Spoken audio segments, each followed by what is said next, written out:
Hello everyone, welcome to the first exciting episode of a new series. I have Utopia now, and it's going to be exciting to see some of the differences between the older version and the newer version.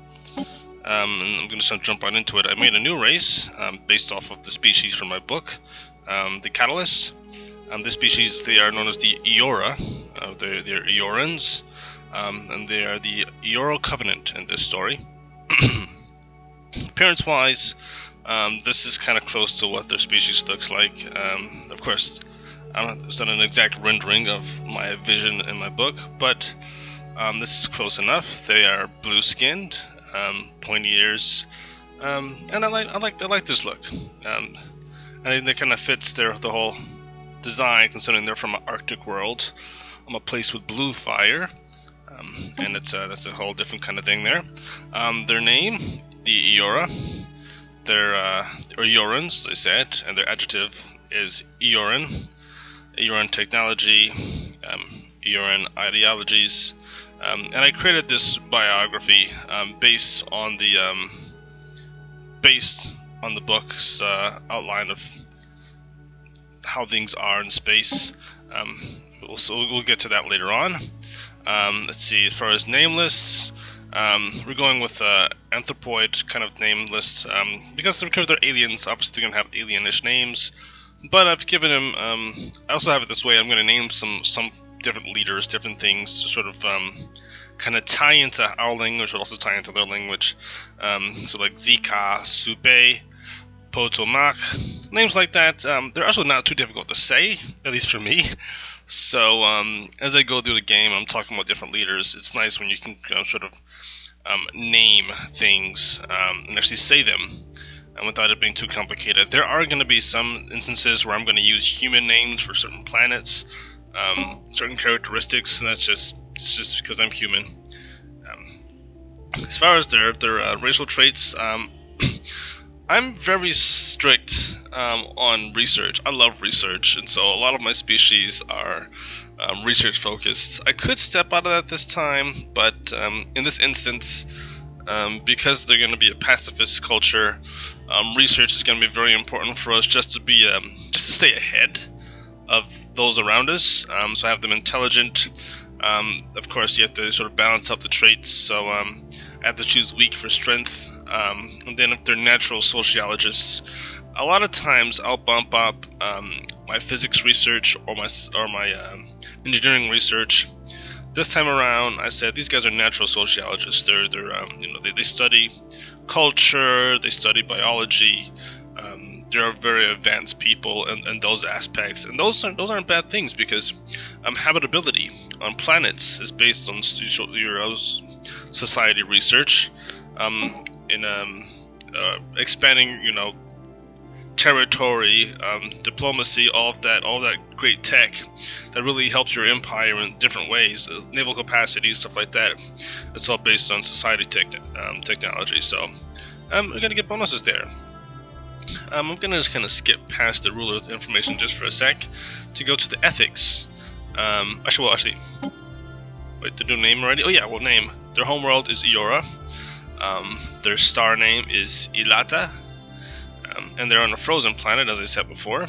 This is Arctic world, and I don't make many species on Arctic world, so it'll be kind of interesting to have that little difference.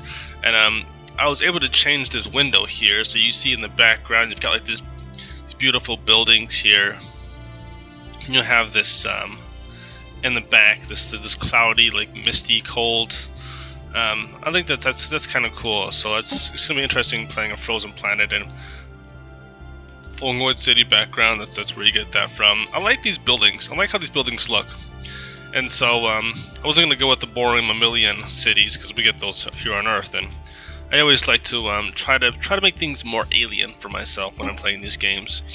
As far as ethics, these guys are fanatic spiritualists because of their story.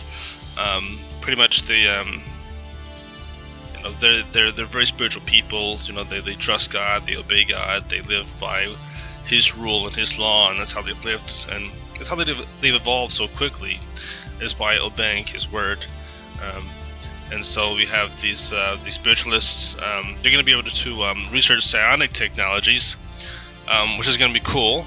Going to be able to build temples. They are going to outlaw AI. It's really kind of funny because I love sort of trying to utilize AI and build robots, but both of the series I'm going to be playing this time around aren't going to have any robots in them. But after that, I'll be playing some more, and I'll be definitely utilizing those. They are a oligarchy government, although in this case not quite so much. I mean, they're pretty much, according to this, oligarchic governments are ruled by a small group of individuals that hold all political power. In this instance, this is an exalted priesthood. To guard against heresy, this society is ruled by a religious council consisting of the wisest and most pious members of the clergy. So this is a large, not really a large, but a small group of clergymen that really have a strong understanding of the doctrine of their beliefs, the doctrine of their faith, and then they guide the culture along those guidelines. And they rule peacefully, and people love them. And listen to them and understand, what's supposed to be done. Because we have the pacifist ethic, it's going to be different for me. I've never played pacifist simply because of the war goals of the game. The goals to win the game, pretty much there's conquest, there's domination, and then there's federation. So in order to win this game, I'm going to be very much more dependent on building a very healthy and strong federation. Because of the fact that my people aren't going to love going to war. I mean, you get a negative 10% if you're not. If basically if you go to war, your people get a negative 10% to happiness. If you're a militarist, you get actually, I don't know. Usually, when you're a militarist, you get like a plus 10%, which pretty much balances it out. In this case, I'm not seeing those here before, so I'm not sure if those modifiers matter in this update. We'll see. At some point, we are going to go to war, and then I'll be able to determine exactly how much it impacts our happiness. But we do get monthly unity of plus 20%. We get 2 additional core sectors in our systems, and I'm going to be moving on with that later on and seeing how far can we advance our control over core systems. I like having core system control. I like to be able to micromanage different planets, and in theory, I could go with an additional core sector systems. Efficient bureaucracy gives you like 2 extra systems you can control. So just starting off, I could control 7 systems at one time and just kind of manage the planets, manage the planets within all of those systems. But this time I'm going to go with agrarian ideal. And this pretty much a simple and peaceful life can often be the most rewarding. The agrarian society has to a large extent managed to avoid large-scale urbanization, and the reason I'm going with this is because farms produce 1 unity. Unity is going to be very helpful in advancing our traditions and getting different kinds of bonuses. And farms are very important. And this game's going to be a little bit different from the last games because before you had farms on each planet, and there were just the food was just confined to that planet. So if you built 5 farms on one planet and you create let's say 10 or 11 food, that was strictly for the squares on that planet. Now with the update, it's just the same thing as minerals and energy. It's empire wide. So whenever you're at a plus for food, your people will populate planets faster, which is excellent. I like that idea. And this is going to be even better because I am going to need to build farms. And now those farms are going to give us a bonus of unity, which is going to move us a lot forward in getting some of the more advanced technology, like orbital habitats, There's a really cool piece of technology known as a Dyson sphere, which pretty much gets energy from a star and it builds like this big construct around a star, and we could build a ring world. Things like that are going to be really cool to kind of delve into. And the more unity you have, the sooner you can start to dig into those kind of technologies. They are the Iora Covenant, as I said before. This is their flag. I kind of based their color scheme based on their skin tone. Now the color scheme kind of annoys me a little bit, so I'm really tempted to change it. I might change it. You know what? I will change it. I'm gonna go green. And I made it this way, and actually no, that's right. No, I won't be able to look at that the entire game.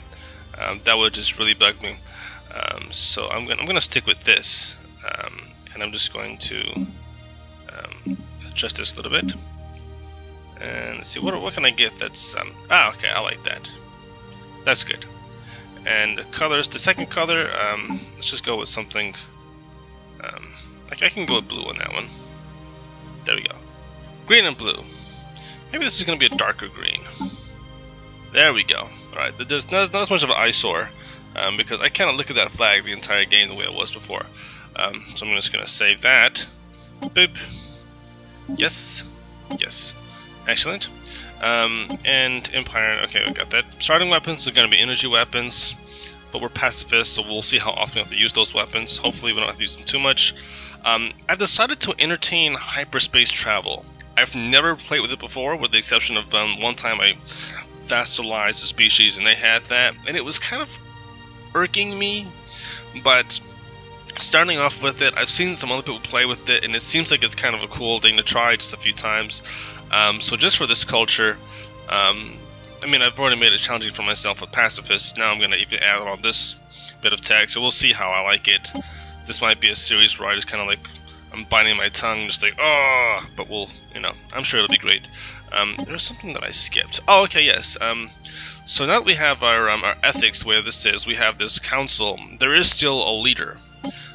One person that kind of, just oversees the council, I'm assuming, or the head person of that council. I've decided to go with the name, the ruler title is Emissary, because emissaries are kind of apostles, and that works for male and female name. And this guy's name is Yochanan, and there's a reason behind that. Yochanan is the Hebrew name for John, who was emissary of Christ, or emissary of the Messiah, if you want to phrase it by Hebrew terms. So I figured this is kind of nice, to have these spiritualist guys, and this guy have a name based off of apostle of the Christian faith.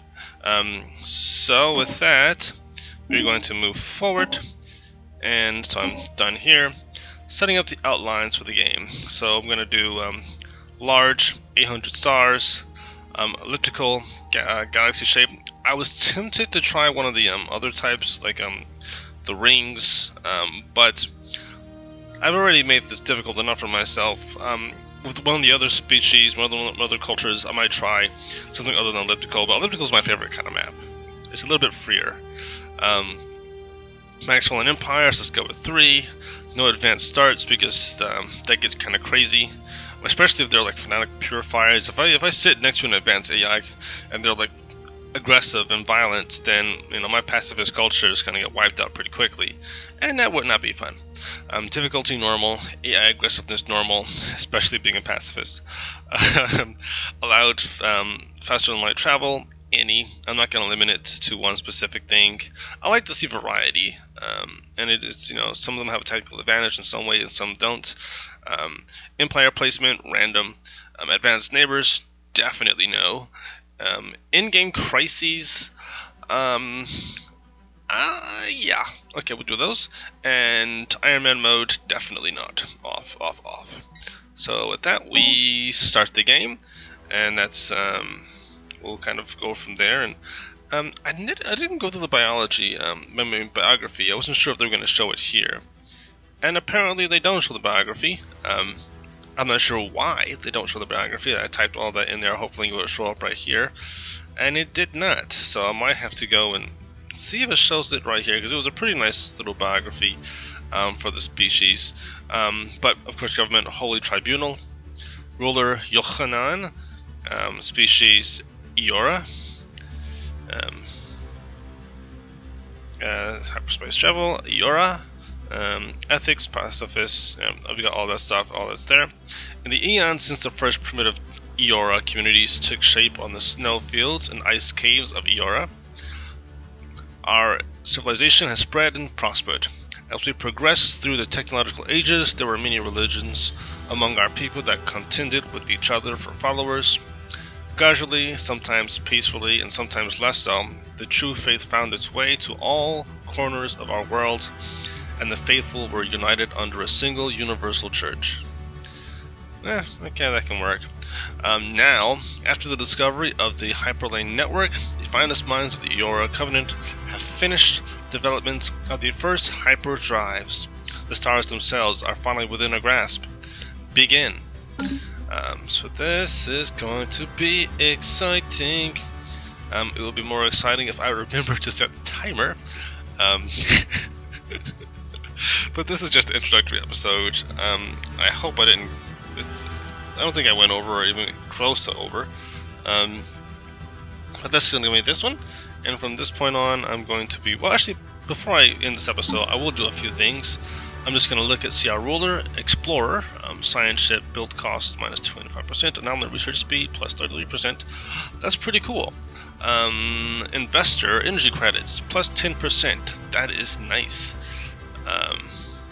So that's going to be there. There are elections with this game. But before the previous, I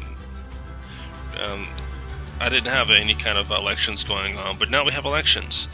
So it's going to be interesting to see how that develops, and different factions may come up, and I choose which factions I support, which factions I don't support. But yeah, budget, we're doing okay. We got nice 5.79 for our energy. That's something. With minerals, we're doing okay. Consumer goods. So now now they have this new consumer goods thing into the game, and I'm not a big fan of consumer goods idea, but I guess people were starting to get like at some point your empire becomes so big that your minerals are at the same level. I've never one of those people that had an insane amount of minerals, so this is something new for me to try to balance out, but I'm sure I'll get through that. I'm sure the consumer goods won't affect us too much. At least I hope it won't. But yeah, the more pops you have, the more it's going to be expensive with your people. And of course, you can adjust how expensive your people are, and I'm going to go to that next. Happiness, not really. Governing ethics attraction. So this is kind of the ethics divergence. In the last game with the Kuru Shell, we had a crazy amount of ethics divergence. This is relatively the same thing, which is under a different name. So this, instead of divergence, it's attraction. So instead of a negative, it's a positive. So instead of saying like people are less likely to divert, this is saying people are more likely to be attracted to your ethics. So we have an exalted priesthood, which gives us a 20% bonus to attraction to our ethics, and the fanatic spiritualist gives us a plus 30%. To governing ethics attraction, and this is pretty good, for a spiritualist culture. I like us to have a really strong ethics attraction. I figure, you want people to in a culture to have the same belief, especially spiritual beliefs, and of course they're very vocal and very loyal to their beliefs, and of course you can build temples. Temples are going to increase our ethics attraction. I'm going to go to traditions. This is something new, and so from here we begin to sort of figure out where we're going to progress first. Are we going to go for expansion, which with this, you would get new colonies with one extra pop. When you colonize a planet, you get one extra person to work on something like a farm or something. Finisher effect, adopting all expansion traditions, increases our core sector systems by 2. In addition, we will unlock 1 Ascension perk slot, which is right here. Kind of curious because there are 8 here, but I only see 7 of these. But I guess if you get all of these, then the 8th one pops up, and who knows what that one is. But these have different things. Like this is growth time. This has tradition cost. This has frontier outposts. Cost lasts by half, which is pretty good because instead of having 1 cost 1 influence, 1 would cost 0.5 influence, which means you can have twice the amount of frontier outposts. Frontier outpost upkeep reduced by a fifth. Okay, that's what's here. Yeah, reduced by negative 50%. That's being half the regular distance away. Okay, so actually, I'm not sure what that means. The purpose of colonizing and building coastal post systems count as being half the regular distance away. Not really sure what that does, honestly, but that'll be interesting to investigate. Discovery, which is kind of attractive to me, is research station costs reduced by 33%. But the finisher effect, which I like, is a plus 10% to research speed. As I said, I'm very much focused on research bonuses. That's something that I like. Recruitment for a scientist, negative 33%. That's nice. Anomaly fell risk reduced by 10%. Discovery chance plus 15%. So that's cool when you're starting off to boldly go. That's Star Trek right there. I love that reference. Starting off, the more anomalies you find, the better off you are, just because you're able to get all these new little researches, get bonuses to your minerals, things like that. Anomalies are very helpful, especially in the beginning of the game. At the end of the game, or more like middle to end of the game, you barely find any anomalies, and at that point you've developed enough. Let's see. Planetary Survey Corps research points. Gain research points equal to 1/3 of our monthly gain when surveying planets. Whoa! That is really, really nice. So while you're surveying planets, you get a huge chunk of research points. That is sexy, I must say. That is super, super ridiculously sexy.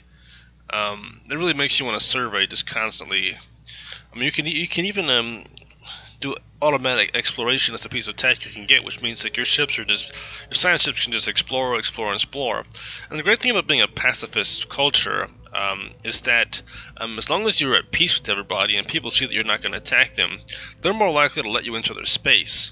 So this is a wonderful opportunity for me as far as research points. If I did go this route, we would get a significant amount of research points just from sending our guys out there and exploring.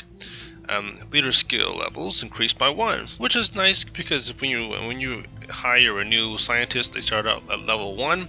Now they will start off at level 2, and that helps. That's very helpful. Assist research increases planet happiness by 10%. Faith in science. That is pretty cool. Now this, I don't like the description. The public has come to regard science as something almost akin to a religion. Their faith in it is absolute. That might work contrary to our beliefs, but we have combined our science with religion to be the same thing, because really science and religion aren't opposite of each other. They can work together if you have the right mindset and understand that science exists to actually glorify God and His community, different things that He does. But anyway, I'm not going to go into that. I'm sure you don't want to hear that, some of you. Let's see. Harmony.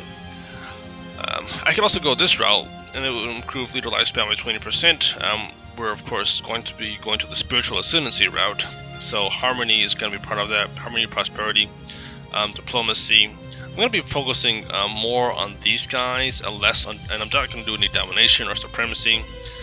Those I'm not going to touch on, at least until the very far end, because, I mean, yeah, We're not really into that kind of stuff. Because we're not going to be seeding any planets, army damage. We're pacifists, obviously. So those are going to be kind of the last things we touch on. But I'm looking into an expansion. Unlocks the Federation, diplomacy. That's going to be good. So I'm thinking that we're probably going to go the route of discovery, diplomacy, and harmony.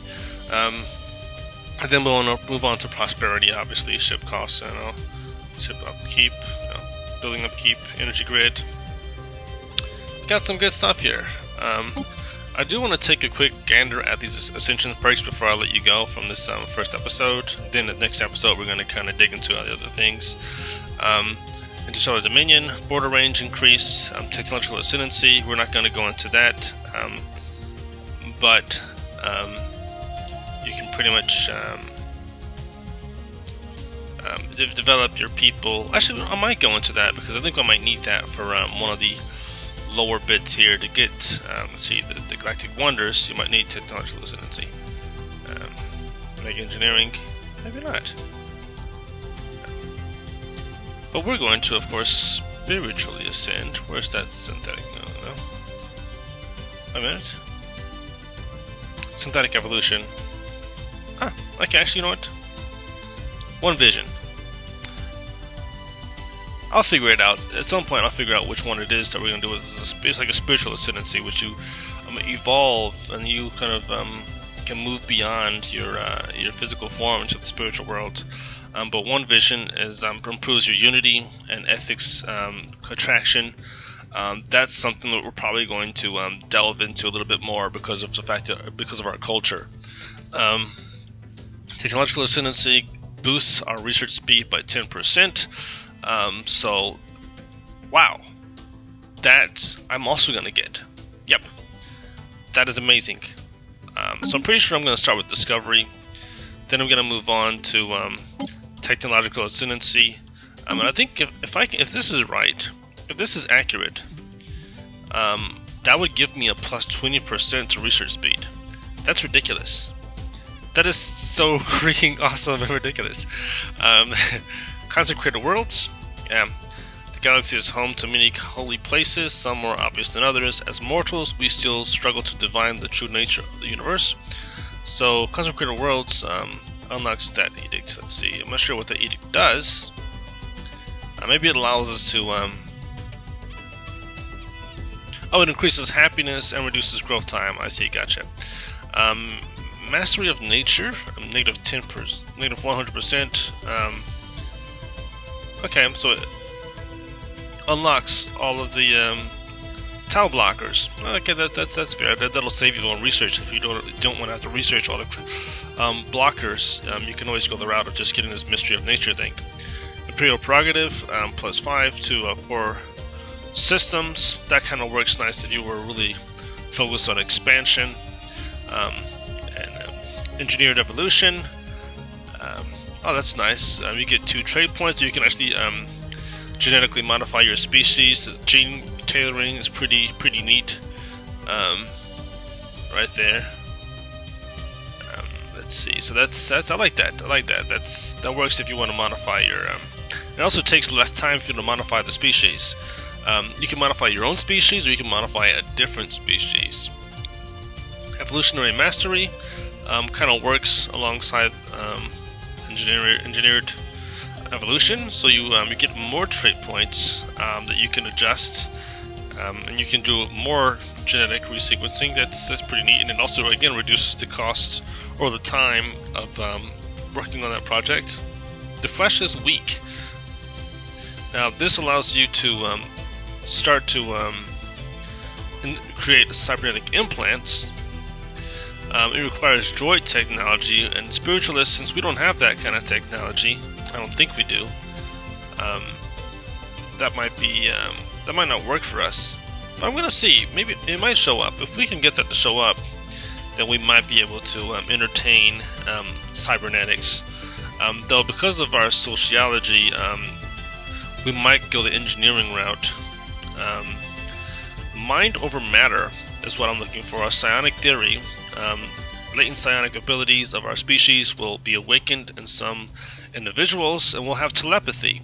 I'm pretty sure I want to see how that works. That sounds pretty cool. Telepathy. Synthetic evolution. That works where the flesh is weak, where you're gradually, moving from having like a biological body to a cybernetic body, and so you're eventually going to be putting your minds in robot bodies, and that's going to be that's the synthetic evolution. You go from being in a human body to being in a robot body, and you live forever. Mind over matter, I'll just talk about that telepathy. Transcendence is when your species is able to fully unlock their psychic potential, and then they can explore the great psychic realms beyond. World Shaper, let's see, you can terraform things quite quickly. 100% terraforming speed, so that's pretty good. That's pretty much like more than halves to carefully shape and alter the ecosystem of an entire planet into something else is not so very different from an artist sculpting a statue out of clay. So that's pretty cool. You can terraform planets super fast. Galactic force projection, that's this plus 200 to naval capacity. That's really nice if you're I'm gonna be focusing on a couple different series, depending on how long these expansions go, and how quickly I can get through these series. Because there is a particular domination species I was having some fun sort of creating, and they're pretty much based off of Klingons. And so they would be great to have this galactic force projection. They're not interested in evolving themselves into different people. They're not interested in cybernetics. They're not interested in bioengineering. They just want to dominate, and so that works there. Defender of the Galaxy is also pretty cool, because that's kind of like almost like a federation, like United Federation of Planets. Because they're the Defenders of the Galaxy, and they'd be doing damage to the Praetorian creatures, damage to the Unbidden, the Aberrant, the Vehement, AI rebels. These are crisis events. These are the different creatures from crisis events. I've heard of the Praetorian creatures. I've heard of the Unbidden. I've heard of AI. The Aberrant and the Vehement are new. They are new. I've never seen those before, so I'm kind of curious to see what comes of those. And I'm not looking forward to coming across those as a pacifist culture, but we shall see. Megastructures. This is Master Builders. This is great because you can start to build megastructures. Build speed plus 33%. Megastructure build costs minus 25%. Galactic Contender. You can damage to fallen empires or awakened empires is plus 30%, which is pretty cool because those awakened empires, they can get pretty feisty. So it's nice when you can say, you know what, you've been around the block for a while, but this new kid knows a few things, and so you can take him out.